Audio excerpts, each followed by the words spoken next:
how do we weigh the importance of preserving spiritual identity in the face of secularism and modern reason?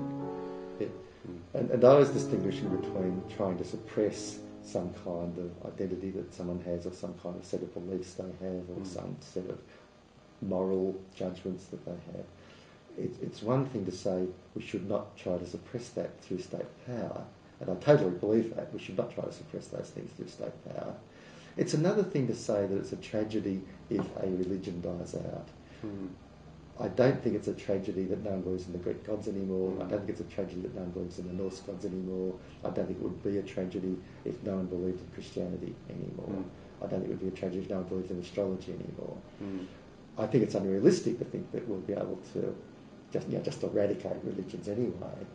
But if a particular religion did die out because it no longer seemed intellectually tenable or emotionally tenable in the face of modernity, well, I don't think that's a tragedy.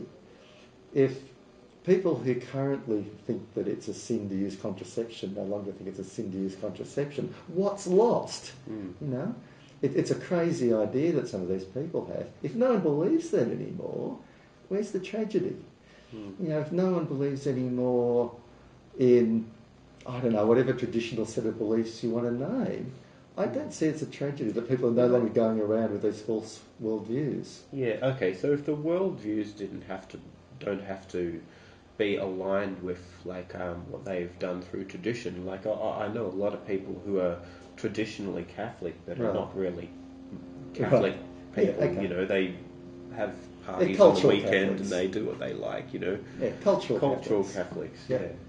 So, well, you might take for example like the Aboriginal belief in or the Aboriginal tradition and. This is all getting on camera now. That's okay. It's fine.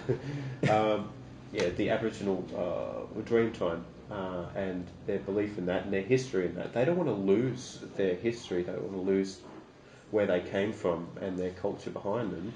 But it doesn't really require anybody or an Aboriginal today to actually believe in the rainbow serpent. Well, literally. That's true. Yes. I mean, have the Greeks really lost Greek mythology? No, they haven't. It's in fact it seems to be built very deeply into general sort of. Well, at least I grew up learning a lot about that, and it's a lot of the literature that we have today is full of that. So there's a sense in which the Greeks have not lost Greek mythology. Yes.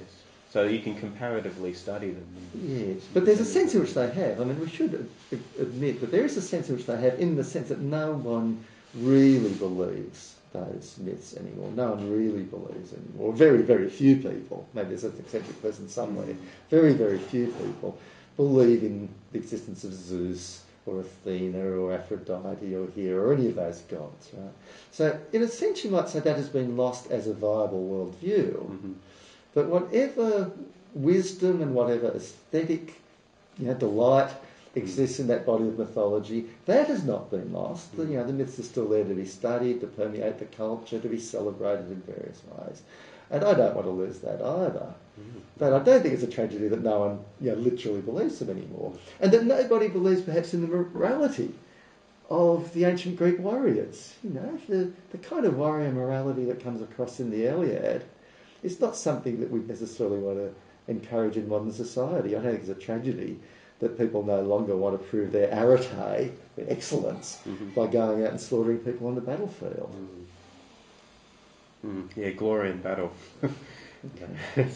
So I'm not too worried about the loss of specific moral and religious beliefs about gods, beliefs about what is virtuous. These things change, and if some of these conceptions of what's virtuous are no longer accepted by anybody, well, often that's a good thing. I'm sure we don't like to criticise Aboriginal society because, after all, the white people came across from England and dispossessed them, inflicted terrible crimes on them, and so on. Didn't even treat them as people. So we feel we owe them something.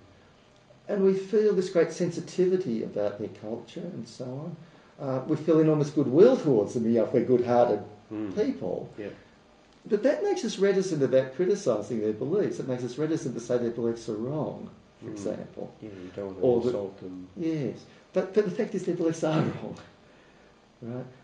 No matter how good-willed we are, no matter how sensitive we are about those historical crimes, none of that can make the Aboriginal worldview actually true. Or the Dreamtime belief in it.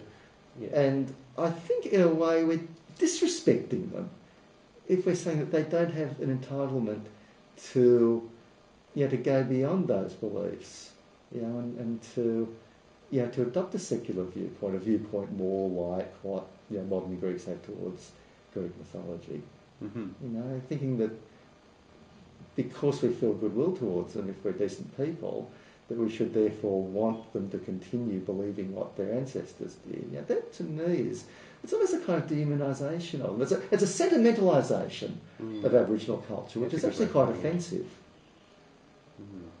Yeah, it's a great way. Instead of like a sentimentalisation of a people, instead of like treating a proper them as respect for them. Yeah, giving them proper respect. Yeah. Okay. Well, the next question. I wish I put these in order, but what do you think is the best way to deal with aggressive, overly assertive elements within the religious community in politics and in our own backyard? I mean, just in Australia and maybe the UK and England and Australia. Okay. I wish I knew it was the best way. Or what's a good way? But we certainly do need to stand up and speak out against these people. We need to find allies. Mm-hmm. Yeah. And we need to speak out at two levels. Look, I think we need to speak out about their political role. We need to be strong defenders of separation of church and state and all those other liberal principles, which these people want to violate all the time. I mean, they are always seeking that the state enforce their morality, the state ban abortion or cut abortion rights down, that the state refuse to extend gay rights or actually constrain gay rights further. At every stage they do try to impose their moral view of the world through the process of politics in the state. We must oppose them at that political level.